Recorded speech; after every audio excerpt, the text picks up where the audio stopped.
two things that I'm really big on is love your story because it's yours, right? And it's just so much beauty in your pain. And if y'all don't learn nothing from me, those are two things that I want y'all to always take from me and hold dear and close to your heart, because I learned those things the hard way. When I discovered that and got to that place, years ago, it gave me so much peace.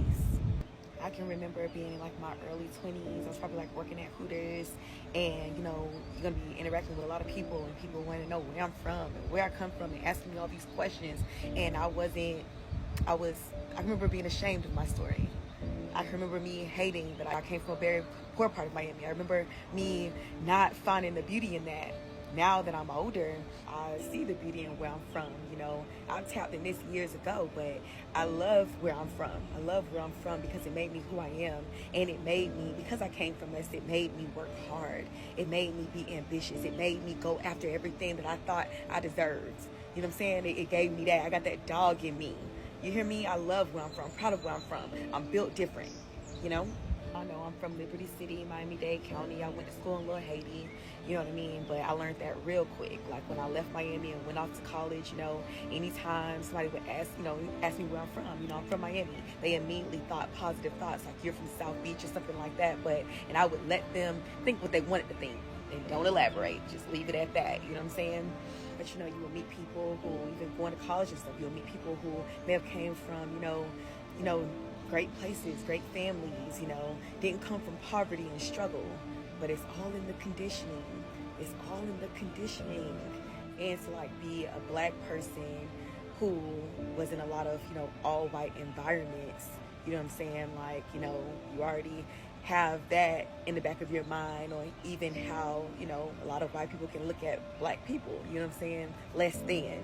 And I know white people don't think like that. Y'all know that. But I'm just saying, just the mindset, right? I remember, somebody who really impacted my life in a very huge way. I remember him telling me, his childhood best friend, was raised having everything, elevators in his home, right? But because he was raised having everything, it didn't make him very ambitious. It didn't make him want more out of life. How he even looked at money was totally different. And, it's his story to tell, so I won't elaborate, but where he is today, the story is wild. You know what I'm saying? What? This is where you ended up. You came from money. You could have done all these things, but this is where you are in life. You know what I'm saying? If you don't love your story, you're not loving yourself.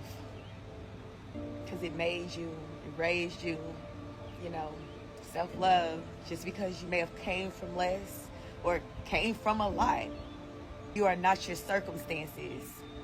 I could have $0 in my pocket. I'm rich, I'm wealthy. That's like if, for example, if you were the queen of Africa and you get kidnapped and now you're, in some poor part of Miami, for example, right? Now you live in life like Cinderella or whatever.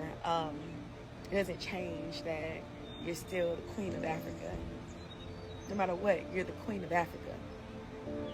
Your circumstances doesn't define you. Your character, your morals, your values, your heart does. And when you reject your story, you're rejecting parts of who you are. You're rejecting you. Be thankful for your story. The good, the bad, the ugly. It made you who you are today.